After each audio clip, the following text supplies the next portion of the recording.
If you shot Canon in the film years or early EOS era, at least one of these lenses lives in your memory.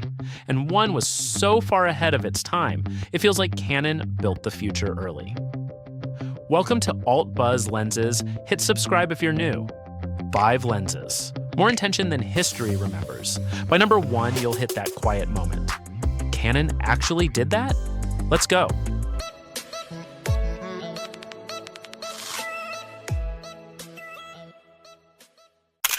At number 5, we have the Canon EF 35 to 70mm f3.5 to 4.5. There is a version of early EOS history that gets told through the glamorous glass, the fast primes, the first L zooms, the lenses that photographers saved up for and talked about like they had changed their lives. That version of history is real, but it is not the whole story. The whole story includes this lens. The Canon EF 35 to 70mm f3.5 to 4.5 was not the lens anyone bragged about. It was the lens people actually used. It showed up in kit configurations. It sat on bodies that were doing real work.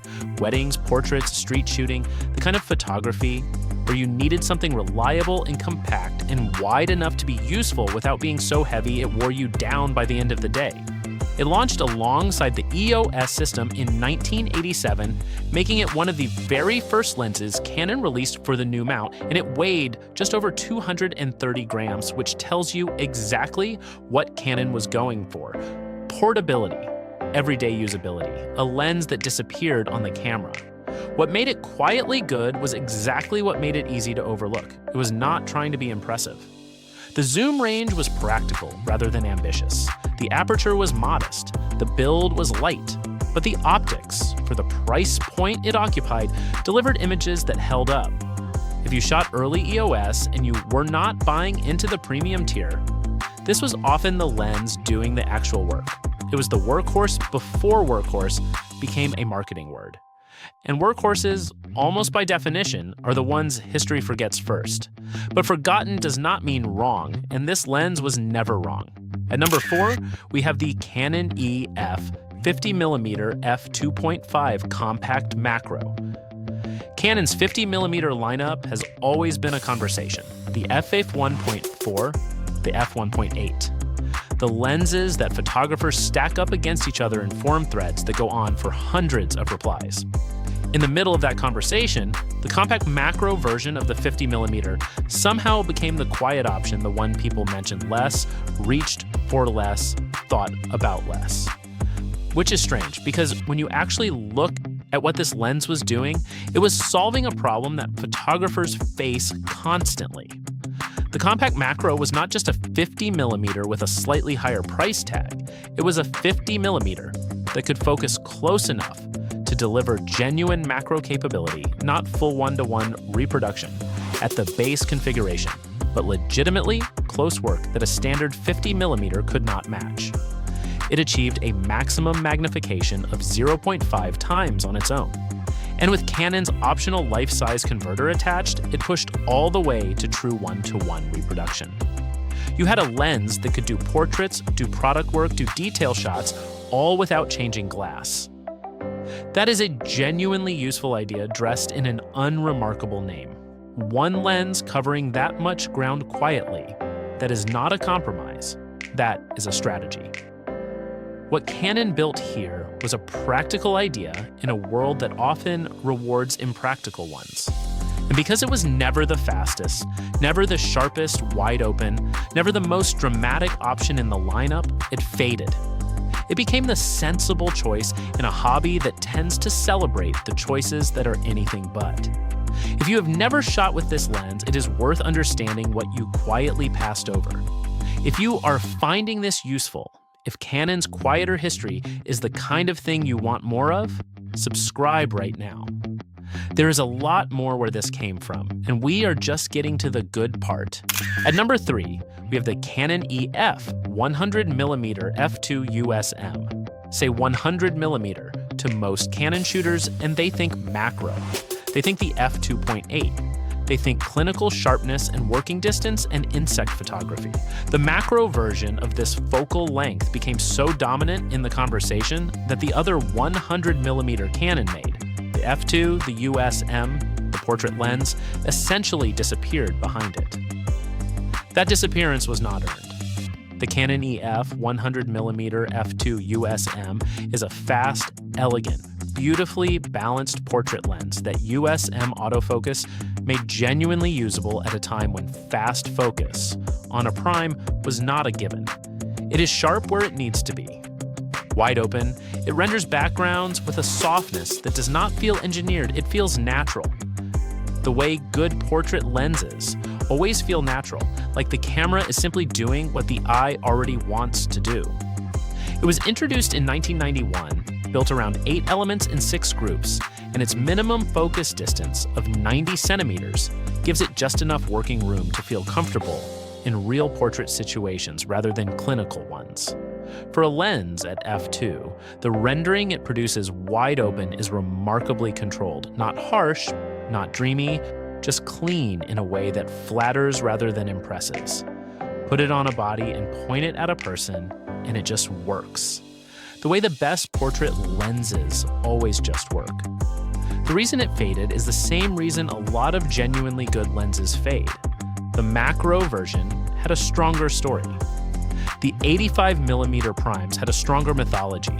Portrait photography on Canon systems became associated with focal lengths that got louder, got more attention, got more reviews. The 100 f2 sat at a focal length that people already associated with something else. And eventually, they stopped seeing it for what it actually was, one of the cleanest, most usable portrait primes Canon quietly built. This is the lens that should make you stop and ask why people stopped talking about it, because the answer is not that it stopped deserving the conversation. At number 2, we have the Canon New FD 35 to 105mm f3.5 to 4.5. To talk about this lens, you have to go back a step. Before EOS, before the EF mount, before autofocus became the thing every manufacturer was racing toward.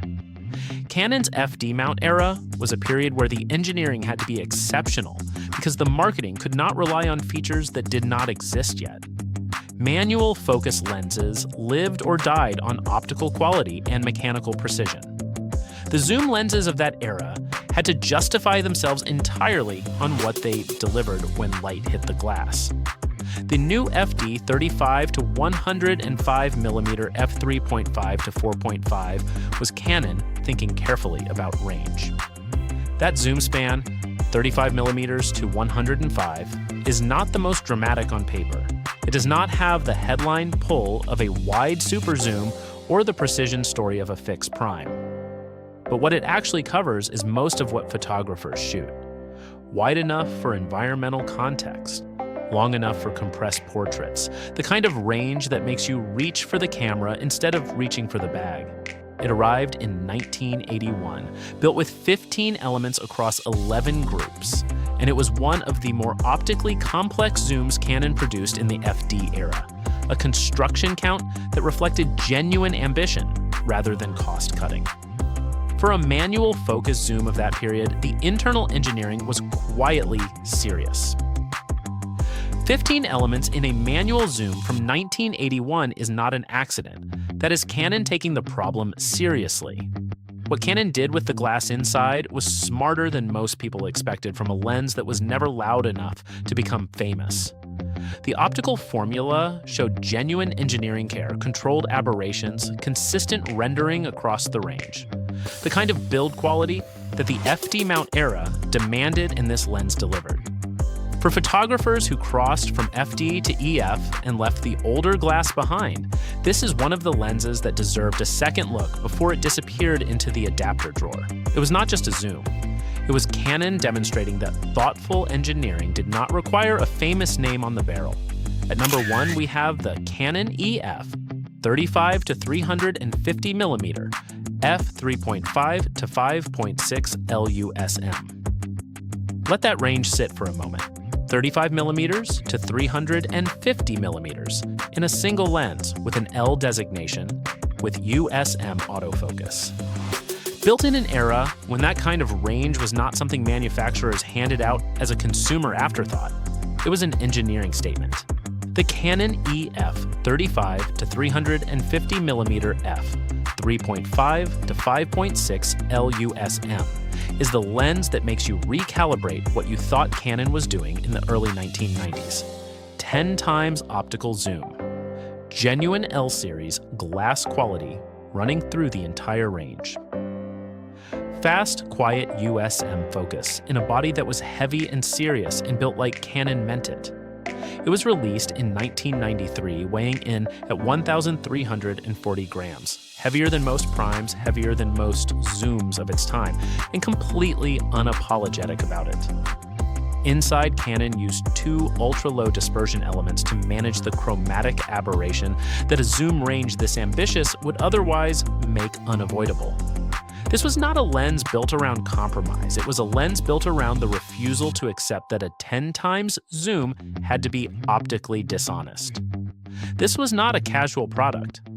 This was Canon deciding that a single lens could cover nearly everything a working photographer might need, from environmental wide shots to compressed telephoto reach, without compromising the optical standard their professional line demanded.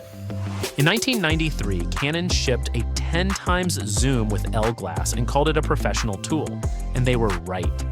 The reason it faded from modern conversation is partly practical and partly unfair. It was expensive when it launched, it was heavy. The super zoom category eventually became associated with compromised consumer glass that tried to do everything and did nothing especially well. And so a lens that actually delivered L quality results across a 10 times range got quietly filed into the same mental category as the plastic super zooms that came after it. That categorization was wrong. When photographers who never own this lens actually look at what it produced, the sharpness, the color rendering, the way it held quality across a range that should have defeated it, the reaction is almost always the same: quiet surprise. The kind that makes you go back and look at used listings. The kind that makes you wonder whether Canon, back then, was not just making the lenses photographers needed today. They were occasionally making the lenses photographers would still be discovering 20 years later. This is that lens. This has always been that lens. If this video changed how you think about what Canon was actually building in those years, subscribe. Drop this channel into your rotation, because we're going to keep going back for the lenses, the cameras, and the ideas that deserved more than they got. 5 lenses. 5 quiet arguments that Canon was doing more than anyone gave them credit for. Drop the lens you still own, still remember, or wish you had never sold in the comments below, because that conversation is always worth having. Some lenses get remembered because they were the loudest. Some get remembered because someone went back for them. This is Alt Buzz Lenses. We go back.